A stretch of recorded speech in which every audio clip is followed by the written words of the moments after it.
Hello, everybody, and welcome to another exciting episode of the Grief Life Talk About It podcast. You guys know who it is. This is Tony Lynch. I am the host of this podcast. And yes, we are your number one podcast from bringing you stories around death, dying, and grief, and all the messiness that comes in between with some amazing people that are changing people's lives one heartbeat at a time. Now, before I bring on my next guest, I would like to say that this is a live stream. Yes, we are streaming across all the platforms over here, so we make it easy for you guys to just come in and leave comments or ask questions to either myself or the guest. And, we're sure to answer them as we go. Now, before I bring on my next guest, I would like to say that this is for educational purposes only. And if this is your first time tuning in, do me a favor, head on over to that YouTube channel, hit that subscribe button, hit that bell notification so you'll be notified every time that we drop a new episode. But most importantly, maybe if you know someone who could benefit from the conversations that we have, please share this with them. Now, without further ado, I'm going to bring on my next guest. Guys, help me welcome Samantha Wendt to the show. Samantha, how you doing?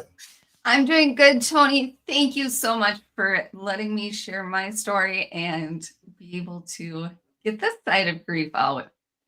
I'm looking forward to it. And welcome.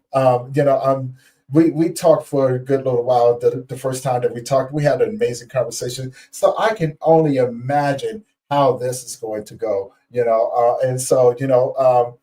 Before we get started, go ahead and introduce yourself to the audience. Tell people who you are, where you're from, and about the work that you do. Well, I am Samantha, and I am based out of Minnesota, but the work that I do, it reaches into the United States and all the way up into Canada. So I'm not just in my little old town of Minnesota, but with what I do, I have a story to be able to get there. And the short and sweet of it is I was conditioned as a child that sugar was your BFF. It was there for you in your good times and there for you in your bad times and every other season. And with all the trauma that I had in my childhood, between the harassment of peers to bullying to dating the wrong guys and being sexually assaulted, tons of trauma led to leaning on that sugar. And I thought that I was invincible because your BFFs aren't there to hurt you. They're there to help you up in any situation. And by the time I hit my mid-20s, I was married at the time of 20.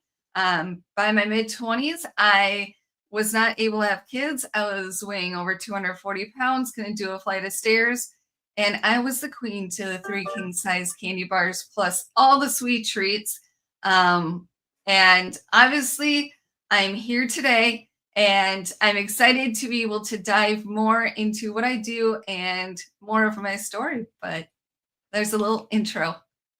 Yeah, and thank you for that as well. Because as you were speaking, I was thinking, because when we're children, right, I think the most exciting things that we got, especially coming around in the age that I grew up in, when we got that 25 cents or that 50 cents, we knew that we were able to go to the store and grab that candy bar or grab that soda pop or, And because 50 cents took you a long ways back then, right? Yep. These wasn't too expensive. I mean, we had penny candy. So it made it a lot easier for us to have access to it, and every store had it, right? We also had the little bins with the candy and stuff in there, and and when you're the kid that has the bag full of candy, you're everybody's friend. You're everybody's friend, right? But what they don't talk about, as we get older, the diabetes that come along with it, the heart problems that come along with it, the obesity that comes along with it, right? And it's a lot more prominent now than what it was in the 70s and the 80s, and even in the 90s as well, right? Yep. And so how did you navigate that? Because listen to what you said. You was using sugar as a sort of a comfort food. Yeah. Well, it was more than just a comfort food. It was my comforter.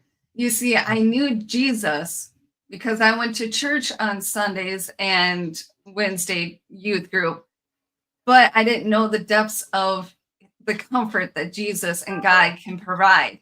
I was told, I was conditioned, I was taught that sugar was that comforter. So it was more than just the comfort food. It was what I knew to fill those voids, because I was never taught how to properly take care of my emotions. I Mhm. was told, just shove them all down. Nothing, that's how you deal with your emotions. And have a something sweet, your brownies, your cookies, candy bars, whatever it may be. Um, my wake up call was in my mid 20s. I had done pretty much all the testing by Western medicine. And by the time 2010 came to the end, basically what they chalked me up to having was restless leg syndrome. Here's a pill, have a nice day. Mhm. Hey, how does that address infertility? How does that address weight? All these other things. But, here's a pill, have a nice day. So my mom, she's like, I don't fully believe in this, but why don't you just go try it? I've got a coworker's husband who's a naturopathic doctor. Like, I have no idea what the heck this is, but okay, let's go. I don't, I like to be able to do more than just be sitting around and being in pain all the time. And the naturopathic doctor, he took my whole health history. He learned about my lifestyle, which, like I was saying, I was the queen to the 3 king size candy bars. I was consuming more than just that for sweet treats and sweet drinks in one single day. Mhm. So he took that into consideration, and then he did his testing. And at combining all of that, he looked at me and he's like, Samantha, if you don't change your ways by the time you are 30, at best, you'll be a vegetable in a nursing home. At worst, Mhm. you'll be 6 feet under. And that was my wake up call. Wow. Wow. No, Yeah. wow. Because look, and the reason why I'm saying that, because I was thinking about some people who get that news, and in a lot of ways they just don't care, right? Yep. And the reason why I say that, I met a guy one time, and I'm gonna not say his name just out of respect for him, but he was diagnosed with extreme diabetes, right? Meaning, you know what I'm saying, they were about ready to chop body parts off, Yeah. right? And so he and I got into a conversation, and he pretty much told me, and when he said this, I realized that there was something mentally not right with the way that American people think about this. Right? They're like, it's like they don't care, right? Or they just don't think that it could happen to them, and if it does, oh well, right? Yeah. So I told him, being a personal trainer at the time, and understanding his diagnosis, I told him, I said, you know what, the best thing that you can do is to lay off the sugary drinks and lay off the red meat, right? That's going to contribute to, what I'm saying, how your diabetes go. Eat more leafier greens, what I'm saying, your kale, your collards, your mustard collards, things like that, things that could be very beneficial for you. You're still going to get those sugars out of it because it is a plant. You're just not going to get the full unnatural processed sugars out of it. And that man looked at me and was like, you know what? Before I give up any of that, I'd rather them just go ahead and take my foot. And I Yeah. looked at him. I said, well, wouldn't it make more sense? Just out of curiosity, wouldn't it make more sense if you, I don't know, took care of yourself, put yourself on a good diet plan, get the right nutrition into your body, turn your body around, let it function the right way. And then once you get to a point, you can have that steak, right? You know what I'm saying? But in moderation, you can have, like, what I'm saying, that Kool-Aid, or, what I'm saying, have that Yeah. Mountain Dew, but in moderation, what I'm saying? But make sure you're getting plenty of water into your body as well. That man looked at me and was like, before I let them take anything away from me, they're just gonna have to bury me. I looked at that man. I said, I don't think there's anything else I can do for you, dude. Because if you're not willing to take your own health serious, and I'm taking it more serious than you, then, what I'm saying, I just bid you the best, Oh, yeah. along your way. But you also had contributing factors as well, as you mentioned in the beginning: sexual assault, the traumas, you know what I'm saying? There, Yeah. things like that. Can we talk about those things a little bit?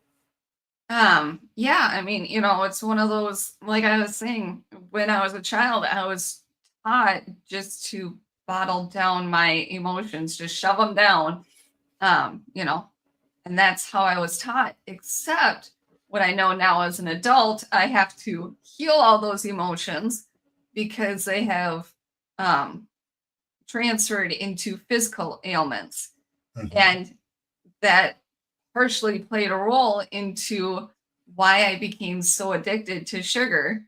But even after that wake up call, so within the first year of seeing my naturopathic doctor, I eradicated 80 pounds.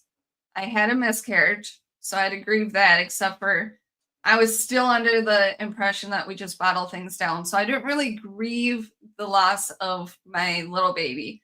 But then I went on to having a viable pregnancy. And with all that being said, I started being a mama, and being a mama and not knowing better ways fully of how to deal with the emotions, how to fully eat. I mean, okay, I'm a naturopathic doctor, taught me some, yes. But at the same time, there was some of that old mindset that I hadn't healed that was, I just went and grabbed for everything. My kiddo was my world, so I had to take care of her. My health, started to shatter some because I was more worried about her. Um, the next wake up call that I had, and after that is when I really started to work on my emotions. Mhm. But was my kiddo and I, we were involved in a motor vehicle accident end of January of 2016. And that was my wake up call forever of how horrible our Western medicine is. Um, I'll give you guys the short, skivvy version of it. The big things that happened were I went 8 months to neurologist to diagnose me with a concussion, which left me with chronic post-concussion syndrome. I was also diagnosed with celiac and multiple food allergies and intolerances in early of 2017. And then the big cherry on the top was 21 months after the accident, we found that I had a broken hand. Guys, Jesus. we're living in America. We should not have to take 8 months into a neurologist to find a concussion. We shouldn't have to take 21 months to find a broken hand. But this is part of my story. And that was a lot of trauma. And so it's one of those, do I actually heal from the trauma, or do I just continue the old ways? And God's like, no, Mhm. we're going to take care of this here and now. And we're not only going to take care of this trauma, we're going to take care of the childhood trauma too, and Right. heal that. As an adult, it's called an inner child, to be able to help the inner child along. And so doing all of that work. But then God's also been starting to show me that I'm healing not only my trauma, present, past, Mhm. but I'm healing the family's trauma. So I'm talking generations, and it's like, okay, no wonder why I'm so tired. Healing takes time, and there's a process to go through it. And um, where I'm at now is I'm really stepping into my identity. I'm not stepping, or I'm not staying into the world's identity of who they Mhm. think I am. I'm stepping into God's identity. And the world wants to keep me playing small, but God's like, no, I've got you here for a bigger purpose. And Mhm. through the trauma of my childhood, the bullying, the harassment, the sexual assault, to the medical misdiagnosis, undiagnosed, whatever it may be that I've gone through my entire life so far, it's been a lot of trauma. And so there's been a lot of work to peel back the layers. I view the um, human experience like an onion. I'm a Yeah. master herbalist. I think things in plants, analogies at points, but we are all like onions. We put up these layers, we put up the walls, however you want to word it. And when we start peeling back the layers, when we start working on the trauma, start healing the trauma, start healing the grief, whatever our life experience may be, we have to start peeling back those layers and getting back into the core of who we were created to be. Mm. I love that. And you said a couple of things there that I want to touch on a little bit because it's something that I firmly believe in as well. Everything that we need in order to heal ourselves, in order to be healthier human beings, and as well, it's already provided for us. And doing the research that I have, and this is not putting a knock on our health system. I know that there's people out there that truly need these things, right? And but also think that it should not be a long-term thing. It should be something that is very short-term, um, in order to get you to a manageable position to be able to introduce to your body the correct nutrients, minerals, and vitamins, right? Because I've seen people suffer in silence, because medicine is not working, or something like that, or maybe something that they put in the medicine is giving them some very severe side effects, Mhm. right? And I think to myself, like, dude, there's plants out there that you can take. So, one, for example, here's one for example that most people look past, right? The dandelion. Love me some dandelion. Right, and a lot of people, correct me if I'm wrong, and trust me, what I'm saying, I'm not saying that this is facts or anything like that. Do your own research and things like that. These are just things that I've learned along the way. The one thing that I seen with dandelion root, like, it has so many different uses that I mean, it's good for your liver, it's good for your kidneys, right? It's good. It has vitamin C in it, so you can make a drink out of it. You can, teas, and you add a little honey to that, right? You know what I'm saying? So it's good for your immune system, good for brain function, right? But also good for dealing with anxiety. A lot of people don't know the calming effects of it, right? And that's just the leaf part of it. We're not even talking about the root of it, right? Yeah, And what a lot of all people, parts of dandelion, the flower, yeah, the leaves, the root, the entire plant the is edible. entire plant, right? Like, people don't know that you could take that and dry it. Well, not really dry it. Well, yeah, dry it out Yeah, and put it across your food, right? You know what yeah. I'm saying? Well, you Which don't will even have to actually, dry it out. You can pop exactly, the blossoms right into your mouth, and or the leaves yeah, right in your mouth. Now the and leaves are going to be bitter. I will tell you that. And some people just don't like the bitter taste, but that's fine. That's fine. But look at, it's bitter because of what it does for your skin, right? Your yeah. skin, hair, and nails. A lot of people go, "Oh, I just do vitamin E." Well, where do you think your vitamin E comes from? Right? You know what I'm Let's saying? To not get do the it, synthetic stuff. Let's do the natural. yeah, let's do the real stuff, right? And so there's a lot of medicines out there that that people really just don't pay attention to. I was talking to a young man, a young older gentleman on the show not too long ago, and he was talking about seed oils and how unhealthy that is for you, right? And things like that, because again, seeds actually contain arsenic, which keeps animals from eating them, right? You know what I'm saying? It's to Yeah. protect the seed so it can so it can grow and things like that. But you see a lot of people going, "Oh, I'm just going to eat the seeds." Like, Well, don't and do that. Don't. this one, it kind of depends. I'm on the edge with seed oils, to be honest. There are some seeds that I definitely say no to, like Mhm. for the canola and stuff. But sunflower seeds, I've seen Now birds that's eat different. those. I mean, Yeah, that's so it's like to categorize all seed oils into one category. That frustrates me because there are some bad seeds, there are some good seeds. It's just like anything in life. right. There's some good sugars, there are a lot of bad sugars. You know, Yeah. it's doing Now, your research and knowing instead of, everybody just wants to categorize into one right. category. And it's like, okay, let's pull back the layers, and see And really what think, is yeah, what. Because, coconuts are technically a seed, so they would be probably put underneath that seed oil. And coconut oil is, especially when it's virgin coconut oil, is so good for the hair. It's good for the body. You know. Yeah. Well, it's packed full of vitamins and nutrients, which in turn Yeah. helps a person's natural hydration, right? You know what I'm Yes. saying? And it lasts you a lot longer. And don't get me wrong, when I talk about water, you know what I'm saying? I always tell people go with your filtered waters and things like that. You know, try to stay away from waters that come in plastics because that plastic is not a stable thing. Those plastics do enter to your body, which in turn causes a lot more health problems. Now, now let's talk about the correlation between, you know what I'm saying, eating naturally or having those natural things into your body and dealing with the unresolved grief, trauma, you know what I'm saying, those addictions and things like that. Because I don't think sometimes, I don't think people really put two and two together when it comes down to it.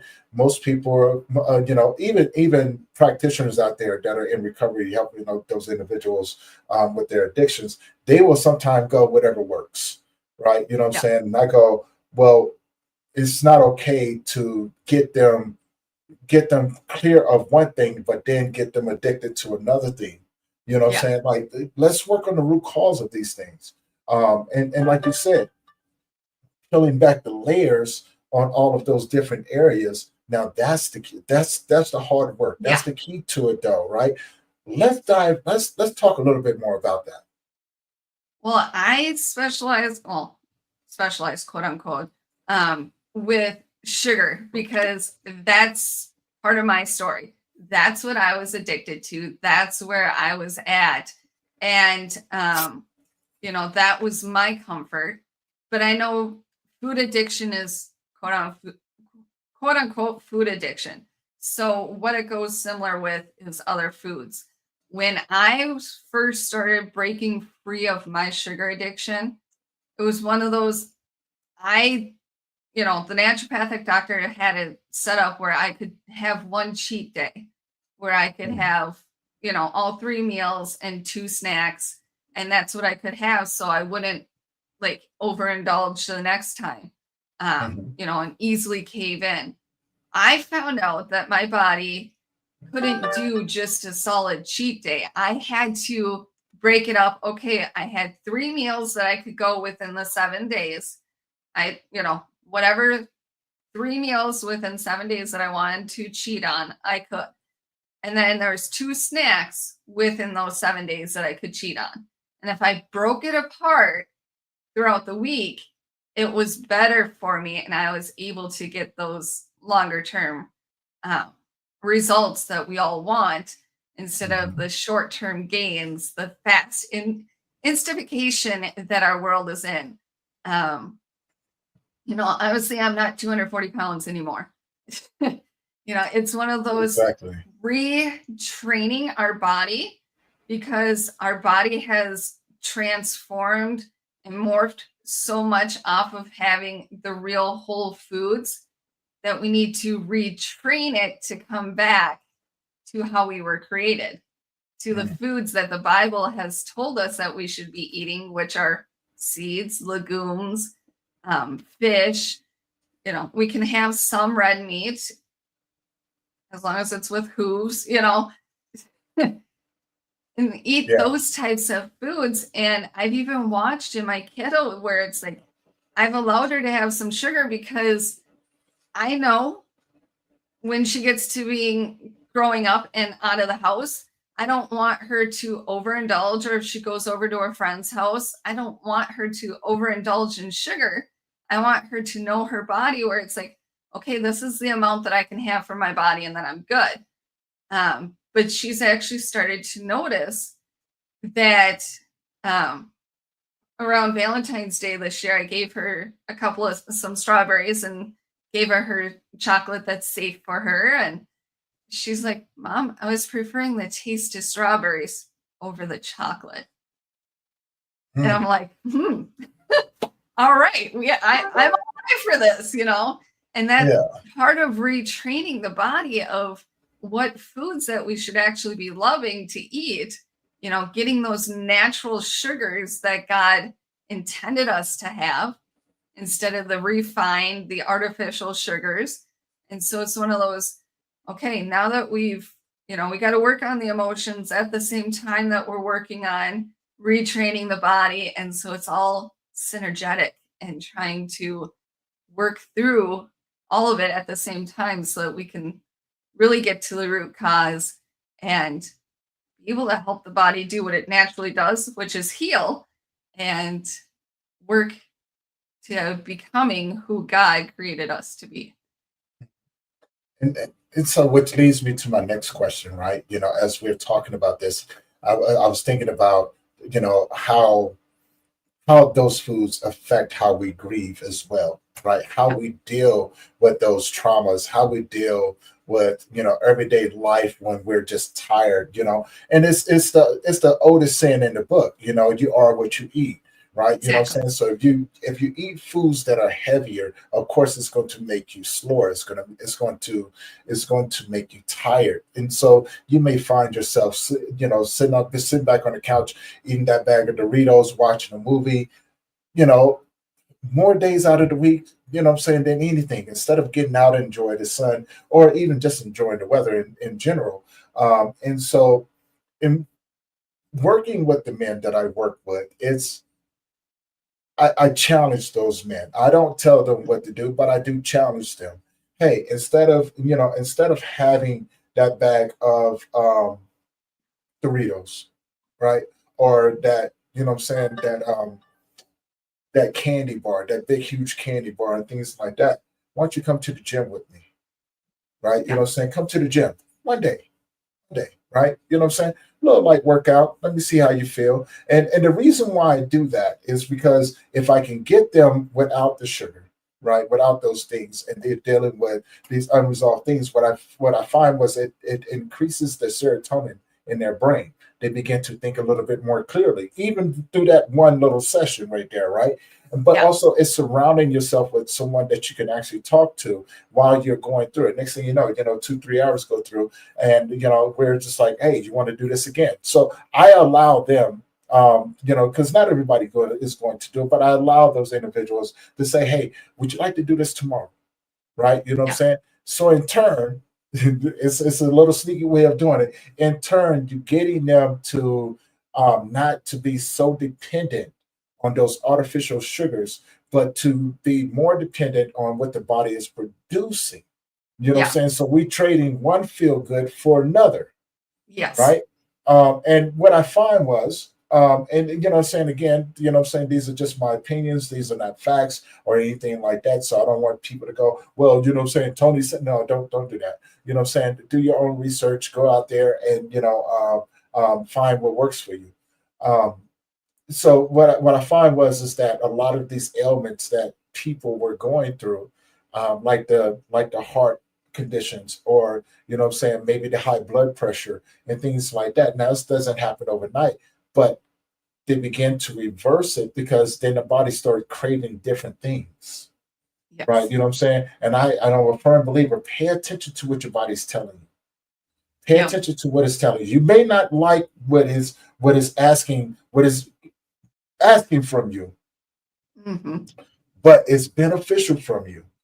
And once that happens, I find it helped to regulate their nervous system, um, to actually help promote better gut health, right? Because a lot of people don't think about that neither, but Yeah. actually to increase, what I'm saying, the good fluids around the brain, which allowed Yeah. for the synapses between the body and the mind to reconnect, to allow them to be able to navigate their emotions a lot Yeah. better, right? To be able to be open to expressing themselves a lot more. And I don't think people really put those things together like that, right? And if you was to tell someone, they probably look at you and go, "Yeah, right," So it's a matter of how you do it. I want to get your thoughts on that. Well, there is such a thing called the gut brain connection. Hmm. So it is true. And you were talking about serotonin, which is a neurotransmitter. Did you know that there are more neurotransmitters in your gut than there are in your brain? Hmm. So it's one of those we have to watch what we're eating so that we can help our gut health, which then makes us feel healthier and happier and have more energy because we're making this all the different neurotransmitters all happy and working and functioning like we should. Right. You know, I will say I do know for sure from my research, sugar is 8 times more addictive than cocaine, and yet it's legal here in the United States, in most countries. But cocaine is not. We'll let that one sit. But it triggers the reward system within our brain.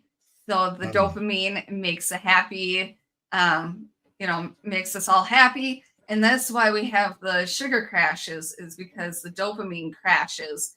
And so that's why we need to retrain to what else makes us happy. How else can we trigger that reward system without the unhealthy habits? And so I'm a firm believer, and I've seen it in my own story, and I've seen it in other people's stories. Because I used to eat all the junk food. I used to go out to the restaurants and eat all the junk food. I used to be there, and my mental health sucked. I was on antidepressants. They didn't work. They did not work for me, I should say. And the cleaner I've been getting my food, the happier I've been, the less anxiety I have, because it's cleaner food. It's not full of processed crap and junk. And so I'm not feeling heavy because of the foods that I'm eating aren't heavy foods. And so it's one of those, there is truth in what we eat is how we feel. You put junk in, you're going to feel like junk. You're going to look like junk. Right. No offense, guys, but you're going to look like junk. I was there, and looking back on my pictures, I did look like junk. Being that 240-pound time, my skin was not as nice. I was hiding. I didn't want to be in front of that camera. Now I'm in front of it and sharing my story because I'm not on any antidepressant meds. The only medication that I have from Western Med is an EpiPen. And I try not to use the EpiPen if I don't have to, because nobody can tell me what the preservative is in that EpiPen. And one of my allergens is to corn. And so if corn is in that EpiPen and I shoot myself with EpiPen, I could then go into a second allergic reaction because of the ingredients within the EpiPen. That's one of the reasons why I became a master herbalist, was to know the power of the plants and what plants may help my system or, symptoms at the time. And I'm very thankful for that knowledge to be able to. Yes. I mean, knowledge is key to everything. Knowledge is key. The more you know, the more you know, the better you can do, the better choices that you can make. That's one of my phrases that I tell people. You have to make better choices in your life. Can't nobody tell you, or can't nobody force you to do it. This has to be a choice that you have to make, right? And when as you was talking about that, I started thinking about the comparison across the world, right? Different countries that don't allow certain things, what I'm saying, like red dye, number 40, yellow dye. They don't allow the blue dyes or anything like that. These things are actually outlawed in other companies or other countries, right? But yet, and I want to be careful when I say this, right? I know where you're going. We have certain entities that say that you could have a certain amount in your body and people are okay with that, right? And I don't agree. If it's not good for you, it's not good for you, But I also, when I say that, I also take into recollection the way that our healthcare system is set up. It is not set up to give you a cure. It's set up to keep you sick. They can't make any money by giving you a cure. So I followed the teachings of a lot of different, well, not, I ain't gonna say a lot of different individuals. I would say only one. And I've read this guy's book. Up until he passed away. Um, and so his name was Dr. Sebi, right? And he was a guy who actually used natural things. He broke down the philosophy of it and talk about how when people are sick or when people are going through traumatic things or people are refusing to allow themselves to breathe properly, there is an onset of buildup of mucus within the body. And he teaches us how to remove the mucus in order to get healthier, right? In order, saying replacing a lot of things Yeah. that you normally would be dependent on, saying with an alternative that would give you the same benefits, but they just doesn't have the fancy names that go along with it. You know what I'm saying? Like, chocolate for and look, now I say that to say this because it actually was a study that said that chocolate was actually really good for you, right? Dark chocolate. Yeah. You know what I'm saying? Done in moderation. It was actually good for your health, right? You know what I'm saying? It was actually promoted for a healthier immune system and things like that because of the bit of the benefits of it. But a lot of people don't go with dark chocolate because of the bitterness of it, right? Yeah. A lot of fruits out there that people look past because it doesn't taste good or something like that. But those are some of the most healthiest things that you can actually put into your body. And so, being someone who is prominent in the grief field, I watch how a person react to certain things, right? You know what I'm saying? Like if they're coughing a lot, right? You know what I'm saying? Or how many times they're getting up to go use the restroom, and things like that. So in my mind, I'm already thinking to myself, like, look, we need to work on a few things, right? You know what Yeah. I'm saying? Oh, And yeah. so you're not going through these repetitive things, right? You know what I'm saying? You're not spending a lot more time going back and forth to the doctor's office, and then the doctor can't figure out what's wrong with you. And then that's when we dive deep into it. Because Samantha, you said it, saying people are like onions. So we have to peel back those layers. One of the challenges, and I want to get your thoughts on this, one of the challenges is that so many people build up these thick layers that they one don't feel safe Hmm. around other people because sometimes life teaches you to not trust people. Yep. Um, Two, they don't know how to articulate what's going on with them or how to express themselves. And three, um, they've gotten to a point in their life to where they're just ready to give up. And so they tend to make the bad choices, which leads them down into a deeper rabbit hole. And eventually, and this is just a thought, it can alter the way that they think about life in general. Most people that give up on life have a tendency of having unhealthy life habits, Hmm. right? So let me know what you think about that. It's something that I'm observing too with, seeing my clients and just being a people watcher out in the world. I've noticed the healthier you are, the more of a healthier outlook that you have on the future. The more unhealthy that you are, you don't have much hope for the future. I've seen it.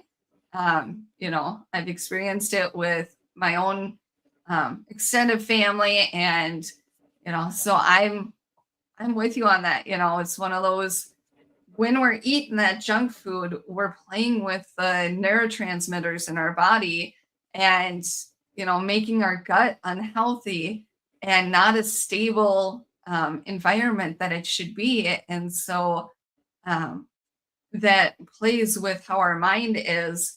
And yeah, our world has become unsafe for so many because of how unhealthy our food has become. It's become so processed, not only just in the way that it's made, but everything that's sprayed on it, to the now foods having lab made foods in it, engineered foods. And it's like, that's not real food, people. We need to start reading those labels and turning the boxes around and saying, what are we actually consuming? Are we consuming food? Or are we consuming chemicals? And that's one of the things that my naturopathic doctor taught me, was how to read those labels and to see, can I pronounce whatever I'm about to consume? If I can't pronounce it, is it an actual food and it's just from some other country and I just don't know how to pronounce their language? Or is it a chemical? And that's where we have to do our research. And not a lot of people like to take the time to research what they're eating. And so it's one of those, if we want to get healthier and be able to have that better outlook on life, we need to start taking the time, stop the 5-minute scroll on whatever social media, and be able to just look up a few words. It doesn't have to be the whole ingredient list at one time. Take a couple of the names on the ingredient list, see what they are. That to me is very eye-opening. When I started doing that, it's like, oh, okay, that's a chemical. That's a chemical. And this was back in 2011. And our food has changed to being more chemical laden in 2025. So I'm very thankful at this point for my food allergies and the celiac. And people are like, well, you need to heal that. And it's like, I'm not going to take the shots that the doctors, give you to be able to, because that just weakens your immune system. And it's like, and I've heard of stories, done my research, of where people have been, quote unquote, cured of their food allergies. And then 10, 15, 20 years later, whatever it may be, the food allergy comes back with a vengeance. And it's like, nope, not going there. I'm good. Yeah. I'm already airborne to all grains and to eggs. I don't need to have it come back with a vengeance. I will work on healing my gut, repairing the holes that are within my gut, and helping the body that way to maybe someday lessen my symptoms. I'm not saying that I'm going to be able to cure food allergies. I'm not saying that, because I can't.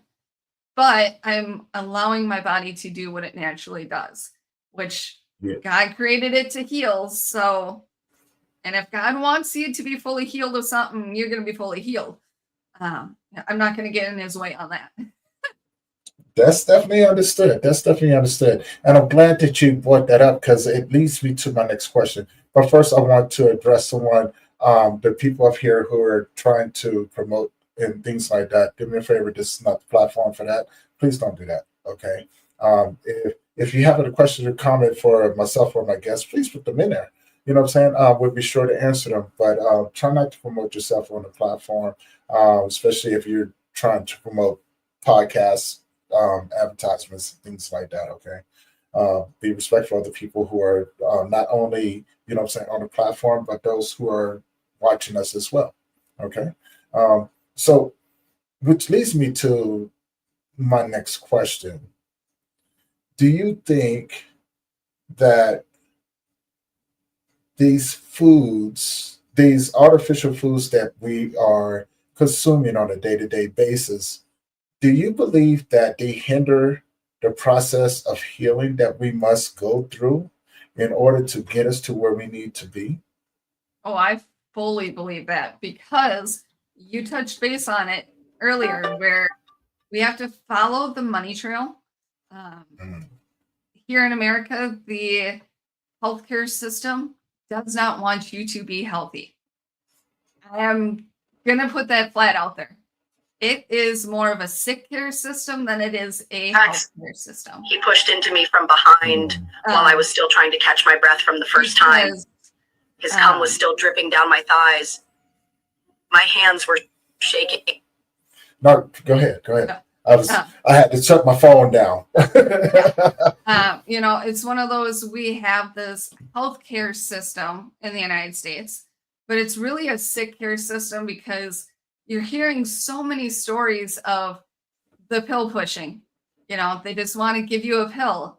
And then you've got the food that's playing into it where it's making you sick so that the doctors can push you the pill, which then makes the big pharma the money. And it's like, we got to look back at who owns these food companies and who bought them up and, doing all the research of that. Because if you look at like Nabisco and some other of the big companies, some of them used to be owning tobacco products. And people started getting aware of the addiction of tobacco. So they're trying to figure out how now can they be able to get people addicted to something else. So they bought these food companies or created food companies to be able to go ahead and get them addicted to something else, to make them continue to be sick, and it's like, okay, you got to follow the history and see how history has transpired into where we are with the healthcare system now. Because I'll give you a hint, guys. Prior to 1910, naturopathics, homeopathic, herbalists, chiropractors, Western med doctors, they all work synergetically together. Yeah. It was one big group. After Rockefeller and Carnegie got together to do the Flexner report, they shut down pretty much all the natural schools, and it became one big Western med push to be able to push the pharmaceuticals, which were petroleum based, which Rockefeller was an oil tycoon of the time. And so they were petroleum based pharmaceuticals. And that's how big pharma became to be, and what formed what we see as Western med now. And still to this day, in 2025, pretty much all of the prescriptions have some sort of petroleum base to it. And then that plays what's petroleum for? It's supposed to be for your gas, but there's a petroleum byproduct in your pills. But we also have to look at it. There are petroleum byproducts in our food, which is not healthy for us. It's a chemical to keep us sick, to be able to go back to the Western med doctor to get that pill, to feed the system, because those pills a lot of times come with a bunch of side effects, which then they give you another pill, which then comes with more side effects. And you got to break the cycle. At some point, you got to say enough is enough. I'm not saying just cold turkey your pills. Please do not cold turkey. Start working on your body. Start making those healthier choices to start coming off of the pills. Right. That's what I'm trying to get at. Don't take my advice as to cold turkey. I don't advise it. But instead of having 10 cans of pop in one day, start working back and taking one can and putting in a glass of water. Do that for a week and start, it doesn't have to be fast and furious to make changes, but your body will start to notice, I don't have that one can of pop. I actually have more energy, and by the time you get halfway down, you're going to have a lot more energy. You're not going to be dragging as much and craving that caffeine or whatever part of the pop is. You actually might start dropping the last 5 a lot faster than what you think. Right. As you was talking about that, right? I remember I saw something. On a post one day, and I actually talked to a few people, and this was something that was very disturbing. Actually, a couple of things that was very disturbing, which made me pay attention to what people put into their body. One was Mountain Dew. Here's something that people don't know. Mountain Dew actually comes with vegetable oil in it. right? There's actually vegetable oil in your Mountain Dew. Um, Here's something else. Most energy drinks that people consume actually has cyanide in it, Mm-hmm. and no one really pays attention to that, right? But if you could think about the ones who have ended up in the hospital with heart disease or heart attacks, and what I'm saying, high blood pressures and things like that. Well, these things are bound to happen when you keep putting poisons into your body. Yeah. Now, don't take my word for it. Please, by the next time that you're in the store, look at some of those energy drinks and look what's actually inside of there. And if you're a consumer of these things, it may make you change your mind on these things, right? Yeah. And go with something different. Even like some of your sports drinks out there, and I don't want to mention any names or anything like that, but there's some that people consume that are very, very common. Look at what's in there, please. You know what I'm saying? Yeah. Before It's you all open about it up, reading and those labels. it's all about reading those labels and things like that. And I've cut out pretty much all of those different things, like you see with my little gallon jug that I have here. This is nothing but amino acids, right? You know what I'm saying? And so again, I'm very cautious about what I put into my body. And amino acids is nothing but muscle building blocks, keep your muscles hydrated, keep you from cramping up, but also the cleaner energy, you know what I'm saying? And things like that. And I also add in my creatine in there because as I get older, my body doesn't produce as much. But now I started adding it into this to encourage my body to produce X amount, right? You know what I'm saying? Which actually promotes healthier muscle growth, but also promotes healthier sleep as well. You know what I'm saying? Nothing that I put into my body is not is artificial, right? You know what I'm saying? Even the meats that I consume, I'm friends with my local farmer, right? You know what I'm saying? So my eggs and my chickens and what I'm saying, beef, if I do decide to get them, I go to my local farmer and go, hey, I'm looking, this is what I'm looking to do. And that person would normally help me out, right? You know what I'm saying? Which is actually a lot healthier for you. Things like that. I don't consume milk because it just doesn't I have a problem with milk. And things like that. But now what I will do is that I will substitute certain things for healthier fats, right? You know what I'm saying? Animal fats are a lot better for the body. Things like that actually helps out with food allergies too. So I consume a lot more animal fats than anything else. But also, here's something that I found too. I will take 2 to 3 days out of a week and consume nothing. Those will be my vegan days. You know what I'm saying? Except for tofu. I don't do tofu. But you know what I'm saying? Like the salads, you know what I'm saying? Those onions, those things like that. And I find that I can have healthier meals. You know what I'm saying? And then I'm able to, I don't buy fish out the store. I fish. So Yeah. all of the things I consume is very, very naturally. And what helps me it actually helps me function on a day-to-day basis. It helps with things that most people wouldn't even think about, like those that are struggling with maybe toenail fungus. Some of the most common things, gout, things like that. I've never had those things before, but I do. I have seen the research on it by just switching up those little things can reverse those effects on the body. You know what I'm saying? Which gets you to sweating a lot more, and your sweat doesn't smell like chemicals, right? You know what Yeah. I'm saying? Now, which leads me to my next thing, right? Because there's a study done when people used to go to the tobacco fields and pick their own tobacco, and versus then, what I'm saying, in the early 1930s, 1800s, and things like that, up until where, you know, 1940, 1960, somewhere around there, where they found was, and this is actual study, what I'm saying, again, don't take my word for it, go back and fact check me if you want, and do your own research.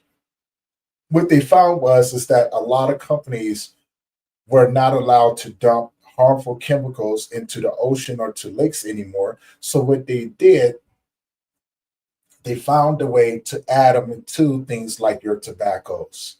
add them into things like your vegetables from those farms, like spraying and spraying those things over there, and just to get rid of them because these were things that would not break down, that was very poisonous to people, and they chose not to say anything, which I do believe, which in turn changed the law to where companies um, were forced into truth and labeling laws. You had to label what was in there. The problem is that people know this, and yet they still do it. Yeah. Well, and the labels, I will say, I'm still so frustrated with labels. When you have food allergies, it gets you a whole new level of anger when it comes to food allergies. Because companies don't really have to disclose if, like, say, chips or something are manufactured on the same line that has a major allergen to it. They don't have to disclose that. And it's like, excuse me, we're talking about life or death here. Right. And we're, you're not putting it on there. I mean, they're starting to get better with it, but, one of my, like I've said before, corn is one of my allergies. And since it's not a top allergen, they don't have to disclose it on there. And corn is hidden in so many things that it's not even funny. You can find corn in store-bought applesauce. Yes. Here's something interesting about corn that people never really pay attention to. Corn was never made for human consumption. Yep. It was actually made for pigs. It was actually made for food for pigs, right? To keep them fat, because here's something that a lot of people may or may not agree with. You, and again, do your own research and things like that. But I don't know if you ever remember, reading the stories in the Bible. They talk about the fatted pig. But here's something that people don't talk about. They talk about the deaths of individuals. They never talk about what happened to those individuals. But here's the key. Pigs will consume everything on a human body except for teeth. No one really ever said what happened to the bodies, but they kept these pigs around for a certain reason. They were the trash compactors of the human race. They were there to clean up those things, right? And yet this is what you consume on a day-to-day basis. Pigs are sorry. Right? And so I started thinking about that. I was like, I don't like that idea or anything like that, right? Like I put those things together, and there's going to be somebody out there right now going, well, I'm not going to give up my bacon. Hey, do you? I'm not saying that I'm right or wrong. I'm just saying this is something to think about, even in the Bible, it does not say to consume pig. It does, I've gotten into arguments with people about that several times, and this is the famous phrase that people always tell me. Well, Jesus came and changed all of that. Not really. He didn't change all of that. He did. No. There are some things that he did not change in the way that we're supposed to eat. Right. And man changed the way that we're supposed to eat. Yes, there you go. And so, but people do what you do you, okay? I'm not here to say do this or don't do that. You follow your own heart. If that's something that you want to believe or don't want to believe, hey, that's you. Do you, boo-boo. You know what I'm saying? I'm not here to try to change your mind on it, but I'm just saying, like, it's just something to really think about, things like that.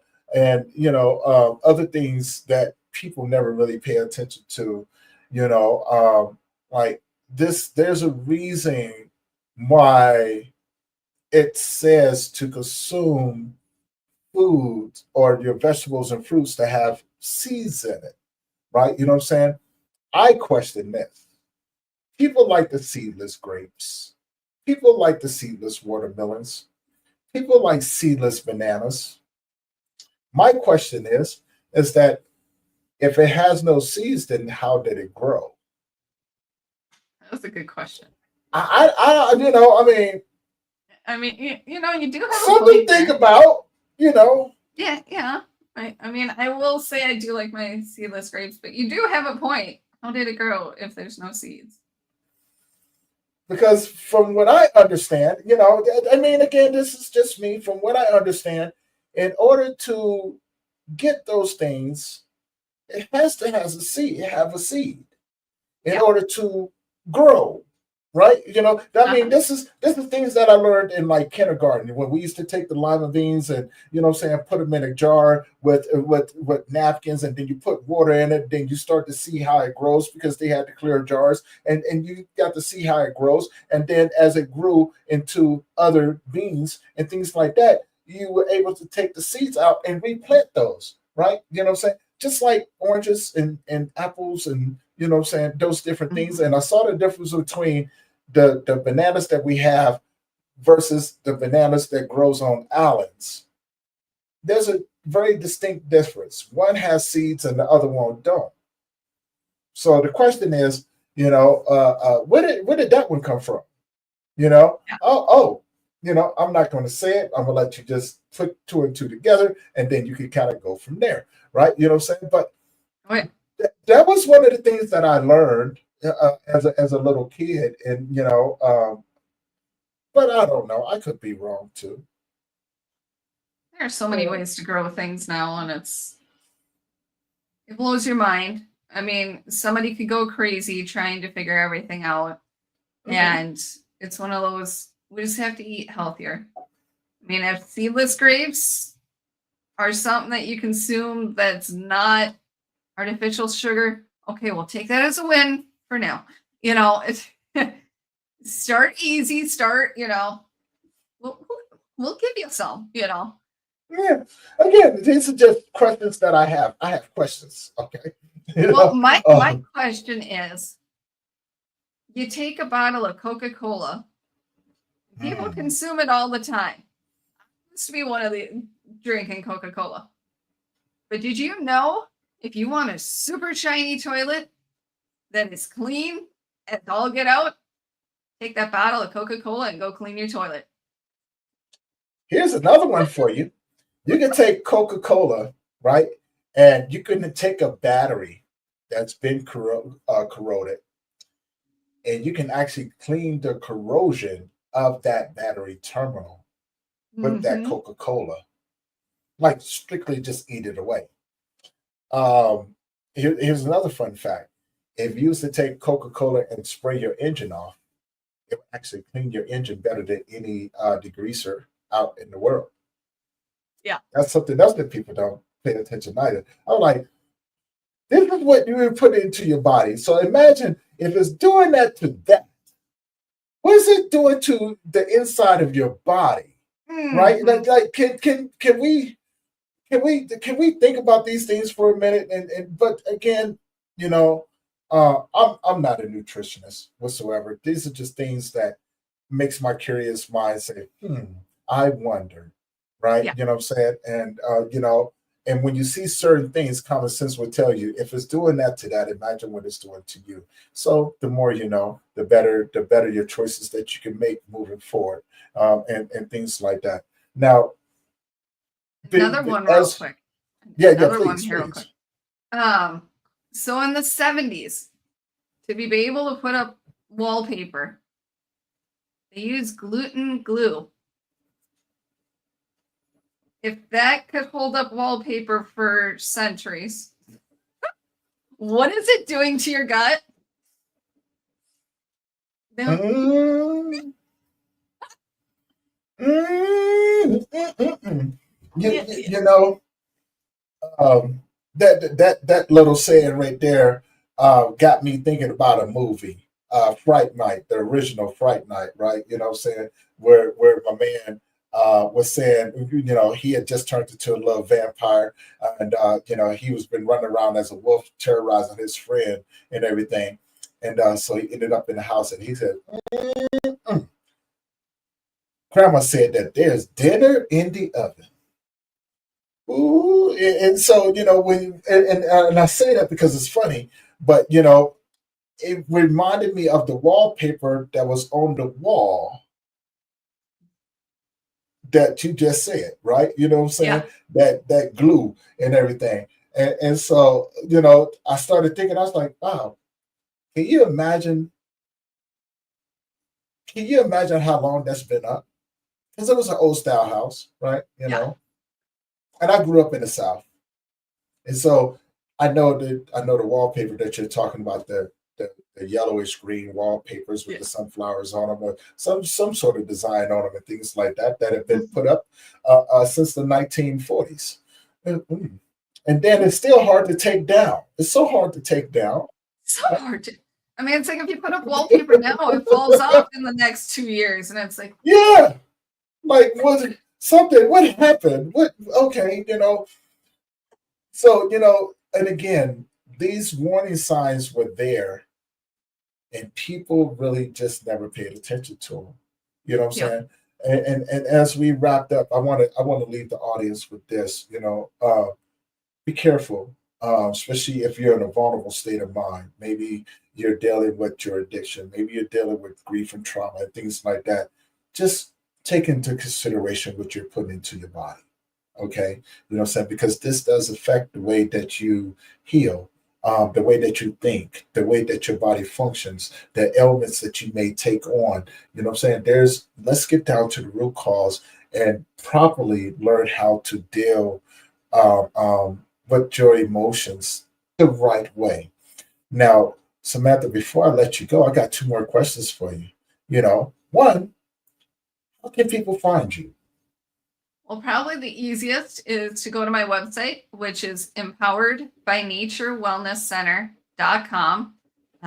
There's a contact form there. And otherwise, I am on socials using the at Empowered by Nature MN. I'm pretty easy to find. Most definitely, most definitely. And I got another question for you. If you had a superpower, what would it be? I'm actually stepping into it with my identity. It's restoring health, identity, and purpose. That's my superpower. I love that. I love that. And so, as we begin to wrap this up, if you can leave the audience with something, what would you leave them with? Just remember, you are worthy. You matter and you are loved. No matter what you are going through, there is always a tomorrow. Keep fighting. There is somebody there that needs you. And I am a glimmer of hope. I used to not have the good thoughts, but I'm here today giving you the inspiration, the hope to continue on, to continue the fight because you are here for a reason. We just got to uncover that.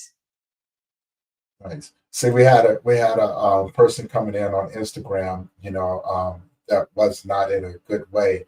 Hopefully, they come back on. I just put a message over there, so hopefully they come back on and be able to uh, answer. I just asked them. It looks like they jumped off, so I may message them afterwards and reach out to them just to see how we can be of service to them. Yeah. Yeah, so hopefully they see it and jump back on. If not, like I said, I'll reach out to them afterwards and you know, just just to say hi. Yeah. Let them know that we're here, and things like that. So guys, if you have been tuning in, oh, whoa, you got something else coming up that you did not mention. You got some Come ebooks on. coming out. Yeah, you got some ebooks Which coming one? out. Which one? No, I actually just released the ebooks yesterday. Okay, They're okay. PDF ebook version. So right now they are able to be downloaded as many times as possible. But it's a 21-week devotional journal books broken down into 7-day increments to be able to start detoxing the body, to start healing. And then the second week is to start unraveling the identity portion. And And then the third week is to start stepping into the whole purpose commissioning side of things. And it's called the Restoration Starter Kit. And so I've got that out now. I can get Tony the link for that. But Yes, I'm actually, the one thing that Tony doesn't know is that I've got a monthly membership in the works as well. That's something else that I'm getting out and going to be available soon. So getting all that nitty gritty going. Yeah, that's exciting. That's exciting. But tell people where they can find your YouTube channel. So the YouTube channel is at Empowered by Nature MN. It should be linked on my website too. So okay. So guys, go there, check it out. Show that support. And reach out, man. Grab that PDF, and let's get you on the road of healing. Not only the mind, body, and spirit, but the body in general, just through education and dedication. All right. And with that being said, Samantha, again, thank you for being a part of the show today. Thank you for having this amazing conversation with us and sharing your knowledge and your wisdom with the audience and with everyone else that have been tuning in. Guys, thank you guys for allowing me to keep bringing these conversations to you guys. But also, the support that you give me as we begin to grow. And if this is your first time tuning in, again, if you heard me at the beginning, I'm going to repeat it. Head on over to that YouTube channel, hit the subscribe button, hit that bell notification so you'll be notified every time that we drop a new episode. But most importantly, maybe these conversations aren't for you just yet. Maybe you know someone who can benefit from the conversations that we have. Do me a favor, share them along with it. But, if it does, leave a comment, and let us know how we did. With that being said, again, thank you for my wonderful guests for being a part of this show today. And for everyone else, we're going to see you guys in the next one. All right. Have an amazing day.